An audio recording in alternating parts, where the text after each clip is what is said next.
Here to respond, the Democratic candidate for governor of Florida, the Tallahassee Mayor Andrew Gillum. Mr. Mayor, good afternoon and welcome to Fox News Channel.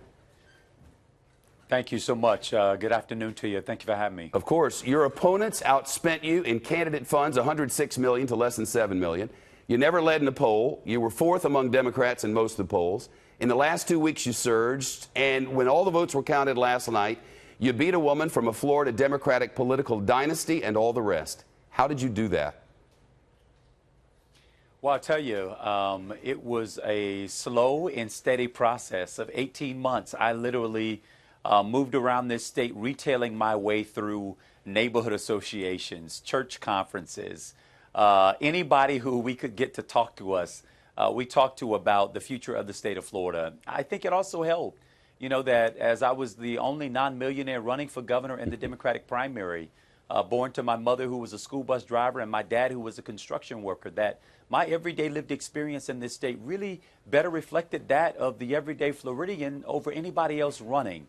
And I think that that really played an important part in our messaging and how we came across and what we communicated around, I think, the kind of change that our state is looking for and what we deserve. You took a new path compared to Democrats in recent cycles in the state of Florida. Rather than running as a moderate, you ran from the left. You ran on legalizing marijuana for Floridians. You ran on more attention to the environment, abolishing ICE, and abolishing the Stand Your Ground law. Will you be moderating for the primary as Democrats are wont to do in that state, or are you going to stay left? Well, I tell you, I'm going to stay true. I'm going to stay consistent with my values, and I'm going to offer voters something to go out and vote for and not just against. I don't think it is a blue or red or a purple issue to say that you want clean air to breathe, clean water to drink, oceans that are not producing dead sea life because of blue-green algae that is suffocating the east and the west coast of the state of Florida.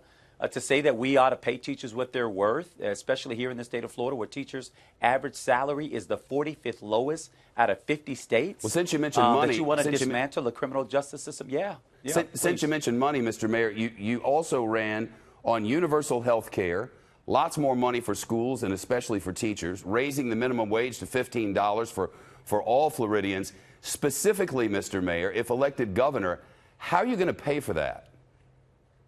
Yeah, well, what we have proposed is an increase in the corporate tax rate, which in the state of Florida is lower than our neighboring states of Alabama and Georgia. Right now, we're at 5.25%, and we've suggested going up to just over 7%, which puts us in line with many other states. And part of what it creates $1 billion in funding for our public education system. And part of it is that I just don't believe that corporations choose states to locate in when they are 40th out of 50th in the public education system. They don't choose states to locate when they've got blue-green algae of guacamole content flowing out of the east and the west side of the state. Good corporations choose places where they can identify a good, strong workforce, where they can be ensured that their employees will enjoy a good quality of life. That's simply what we're offering here, and I think that that's how we're going to grow, in my opinion, a more robust Florida economy. Analysts I've heard to have said the others didn't pay much attention to you in this primary because you were so far back. The attacks are coming, and they will come fast and furious. You ready for that? Yeah, I mean, listen, I've been elected for 15 years. I don't mind taking a punch, and I can deliver one myself. But the truth is that what Florida voters are looking for is a candidate who's going to speak to their issues. They're sick of the gutter politics. They hate this atmosphere of division and derision.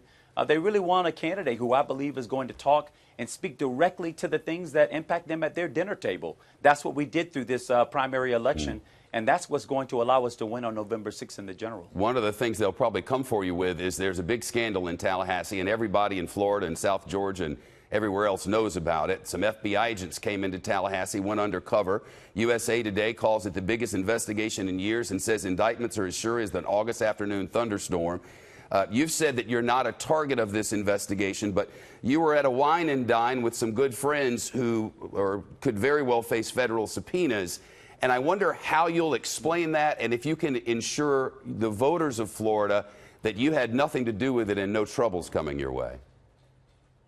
Yeah, well, I'll tell you, I've got no doubt in saying that I don't expect any trouble my way because I know my conscience, I know how I vote, I know what my values and principles are. The difference between me and Ron DeSantis, obviously, when it comes to the FBI, is that I've welcomed their investigation to get to the bottom of any corruption that might exist. In his case, he and Donald Trump have done everything that they could to undermine the FBI. That is, in my opinion, where we draw a strong difference with each other. And again, I'm happy to talk about what the issues are in this race. I'm not going to be lectured, however, by any of my opponents, certainly not Ron DeSantis and Donald Trump, about the FBI, especially given the way in which we have handled their investigation into any impropriety done by any individual. By comparison to how they do. Your November opponent, Ron DeSantis, as mentioned, was on Fox News Channel this morning. And since then, there has been a bubbling on the internet. It's trending. It's at the top of most political websites. Something that he said to our host, Sandra Smith, regarding the upcoming election. I want to let our viewers hear what was said. So we've got to work hard to make sure that we continue Florida going in a good direction. Let's build off the success we've had on Governor Scott. The last thing we need to do is to monkey this up by trying to embrace a socialist agenda with huge tax increases and bankrupting the state. It was the monkey this up part. Sir, your response. Yeah, that part wasn't lost on me. It's very clear that Mr. DeSantis is taking a page directly from the campaign manual of Donald Trump. But I think he's got another thing coming to him. If he thinks that in today's day and age, Florida voters are going to respond to that level of derision and division, they're sick of it. What we're trying to offer in this race was is that a racist or where we want to go as a state. Was that racist or a figment of speech? Well, in the handbook of Donald Trump, they no longer do whistle calls. They're now using full bullhorns. And that was a bullhorn? And what I've got to say about that is that we've got to make sure that we stay focused, I think, on the issues that confront everyday people. I'm not going to get down in the gutter with DeSantis and Trump. There's enough of that going on. I'm going to try and stay high and try to talk about what the North Star and the future is for the state of Florida and the people of this state. And I think that's what people want. They're just so sick of this divisive, derisive politics that have been coming out of Washington and has now infiltrated the politics of this state vis-a-vis Ron DeSantis. He's very clear on day one that he's willing to go down to the gutter. In our opinion, we're going to win this race because we're going to stay high and we're going to remind Floridians of what the true spirit of the American way is. And that's what I'm going to do as governor, help us reach that high mark as a state so that we're a leader again and not a back-of-the-pack state. I got 30 seconds left. What'd you say to your kids last night? Oh, my gosh. Well, Shep, they were with me as we saw the results coming in, and I don't mind sharing with you that they had zero interest as they rolled in. We just enjoyed each other, loved on each other, and am so blessed. All the best. Thank you again. Thanks for coming on Fox News Channel.